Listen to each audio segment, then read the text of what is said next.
Bonjour à tous.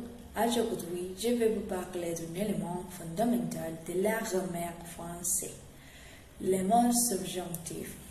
Ce mode est souvent source de confusion, mais il est essentiel pour exprimer des nuances comme le doute, les souhaiter ou l'émotion. 1.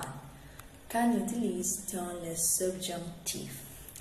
Dans les propositions subordonnées, le subjonctif est principalement utilisé dans les propositions subordonnées introduites par que, lorsque le sujet de la subordonnée est différent de la cellule de la principale.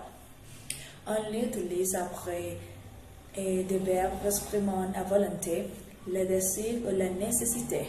Exemple, je veux que tu viennes. Les expressions d'émotion. Exemple, je doute qu'il ait compris. Certaines conjonctions comme pour que, bien que, afin que. Exemple, il travaille pour que tu réussisses. Employé sur le subjonctif peut aussi être utilisé sur notamment l'impératif pour exprimer un ordre ou un souhait. Qu'il parte, qu'il vienne. Le valeur temporelle du subjonctif.